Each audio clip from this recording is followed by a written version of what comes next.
Greetings, my people. Just sitting in a parking lot here this evening and just decided to make this video.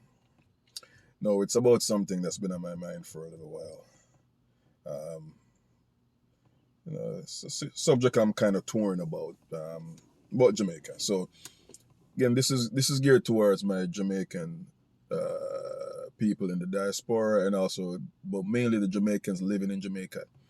So all my Canadian and American friends, you can listen to kind of see what's going on in, Jamaica and the rest of the world. It's good to know about these things. But this one here is it's a little different. It's gonna take a little while. So give me some time. All right, hear me out. So a lot of Jamaicans may have noticed over the last few months on social media, you have a lot of YouTubers flocking to Jamaica, swooping down and broadcasting from Jamaica, some staying there for weeks, months. And a lot of these people I've been following for a long time, got people from America, Canada, Israel, England, Ghana, Kenya. I mean, some of them I've been following for years, Wodemai and them from Kenya. And I love it. I love to see, especially the Africans, link up with other Africans in the West, like, whether it's Jamaica, Kenya, Brazil, Trinidad, Ghana. We're all linking up, both on social media and physically. You know, Marcus Garvey will be proud of these little steps we're making after all this time. So kudos to that, right? Um, you also have a lot of foreigners who move to Jamaica. They also have a lot of websites and social media pages educating foreigners on how to move to Jamaica and navigate the system, becoming citizens and buying land and such, right?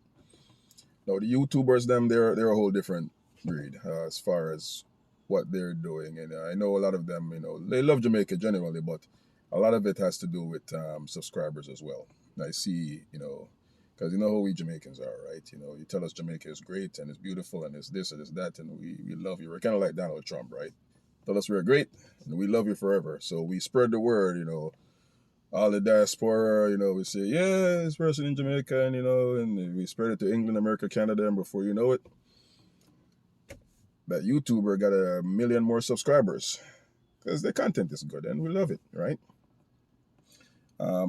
Now, they also have money, and this is where I'm gonna splash some dirty water and all this love fest going on here, right? Because I'm looking at the average Jamaican here. I love to see everybody getting together and all that, but the average Jamaican in Jamaica, life is already expensive enough, right? And with what I see happening and what possibly to come in the future, the next 10, 20 years, it's going to be tough for the average Jamaican, right? If we're not careful, Jamaica is going to become like Hawaii, where the native Hawaiians are like second-class citizens in their own country. They're locked out of any kind of political representation, ancestral lines being taken for development, all those things that you hear about is happening. And Jamaica is not that far from it if we don't open our eyes, because politicians, they don't give a damn about you know some of these things. It's all about the money, and especially politicians who've been politicians their whole life. That's their job, so they'll do anything to keep their job because they're a politician. That's what they do since they were 22. Okay, now back to the issue here. So all these people have money are thinking about moving to Jamaica, a lot of people. And I see all these developments over the years. They're all, you know, luxury developments, as they call them, right? We're talking everything in US dollar, starting at like 350,000, all the way up to 2.8. I see one complex for in St. Mary, 2.8 million US dollars. Now, which average Jamaican can afford, you know, 350, 400,000 mortgage or 500,000 as some of these complexes are going for? Not very many, right? I went on salaryexpert.com, and just to get an idea what the average salary is, right? For a Jamaican doctor, average salary is about 50,000 US when you work out the conversion. Average surgeon is about 76, maybe to 100,000, right? Average lawyer, about 46 to 50,000. Average nurse is about 20 grand. The minimum wage is 15,000 Jamaican dollars a week, which works out to be about $97 per week. That's the minimum wage in Jamaica.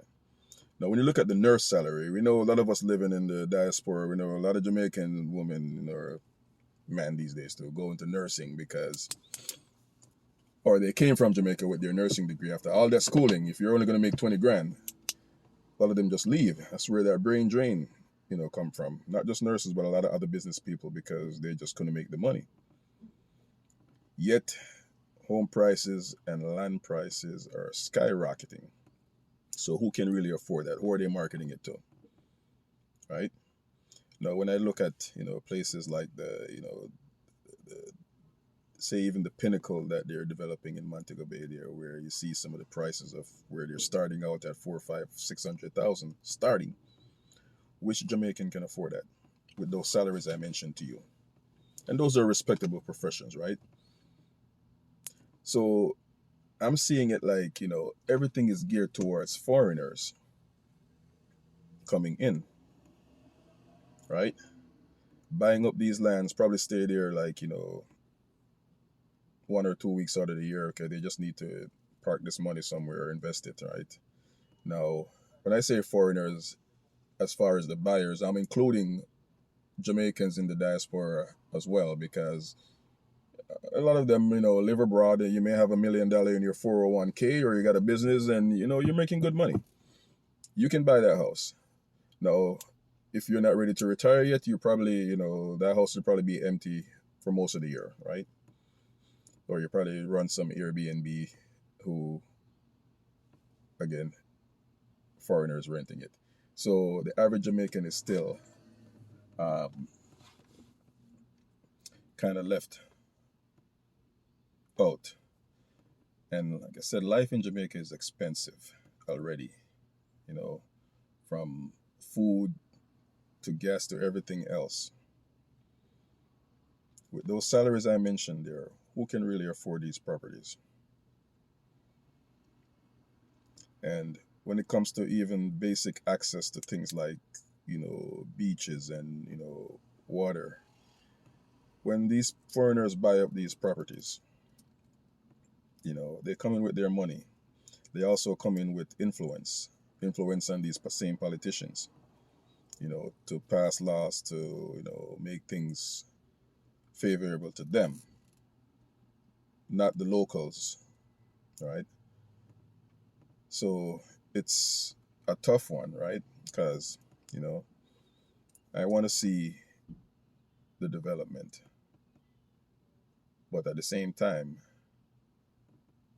we can't go too fast because you're going to leave a lot of people behind.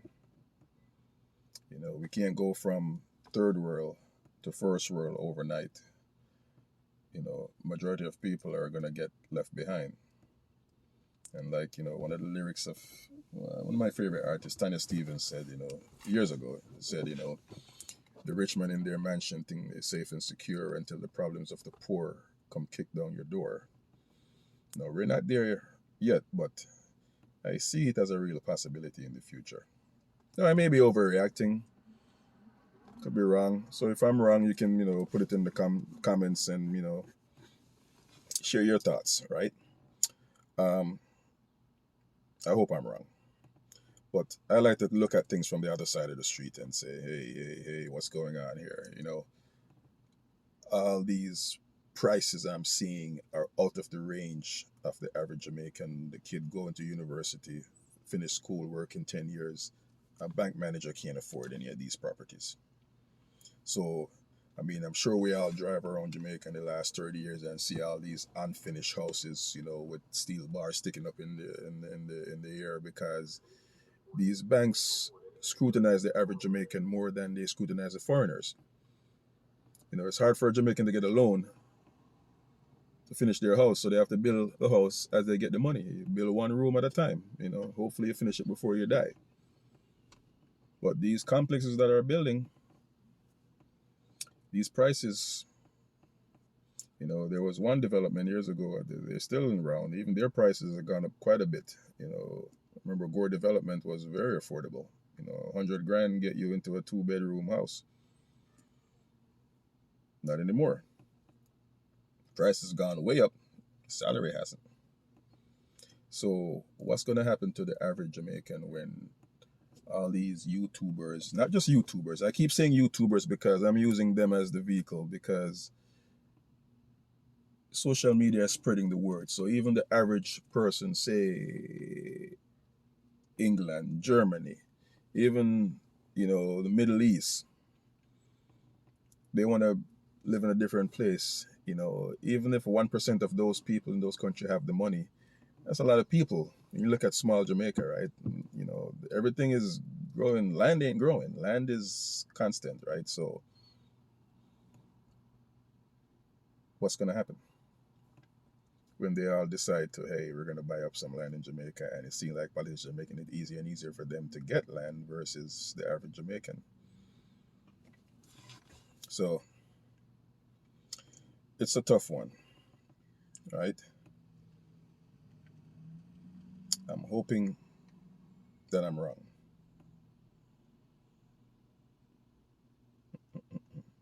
Hoping that I'm wrong. Anyway, let me know what you think. And I mean, like I said, even the other things, like if even the highways, right? You have the nice highways, which is great, because back in the day it took you so long to reach from point A to point B. No, just like that, you're there. But the tolls are expensive as hell, right? Now, the other issue here is, before the highway, you had a lot of street vendors. You're driving from Kingston to certain places or wherever.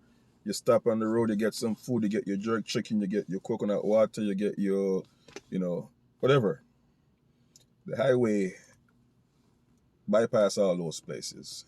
I know you have exit, you can get off. If you really want, you can get off and go to these places and buy whatever you need to. But if you have a time constraint, you're just going to stay on the highway. You're not going to drive off, go into traffic in the city to go get a piece of jerk chicken or something. Not going to happen, right? So a lot of these vendors, they got to find something else to do, because highway cut them out.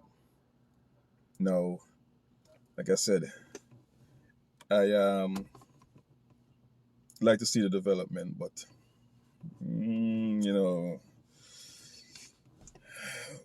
what these people are going to do, you know, it's tough. And I just don't want to see our people, Jamaicans, become like second class citizens where everything you do is geared towards the foreigners who have their money, who want to come in and influence politicians to change their laws to make it more favorable to them. I mean, I look at simple little things like even music. Everybody who know me know I love music. I love hear loud music, sound system playing all over. It doesn't bother me. If I need to sleep, I can sleep right through it, right? But with all these noise abatement laws now, which is fine to a certain degree, but the politicians or police seem to scrutinize the black people dancehall events more than they scrutinize the other events, like all these jazz things which are geared towards the you know upper class or the uptown people, or the soca events, you know which is fine. I love soca too, but they always seem the police just seem to crack down more on the dancehall and reggae events, to the point where even some of these same foreigners are complaining that they come to Jamaica and they're not hearing any music. They don't see any live venues where live music playing, because it's like these same politicians cracking down, passing laws to crack down on these things. And I don't know, we just think we're kind of going in a direction where it may not look too pretty in the future. It will be a totally different Jamaica than what we're used to. Anyway, people, I know I've rambled on quite a bit here, but let me know what you think. And if you like this content, you know, give me a like, subscribe to the channel because I got a lot more videos coming, a lot more subjects I like to tackle from the other side of the street, or, you know, maybe throw in some monkey wrench to kind of, you know, piss some people off and or make some laugh, depending on the subject. Anyway, like and subscribe. Uncle Mark, the Jamaican Canadian, out.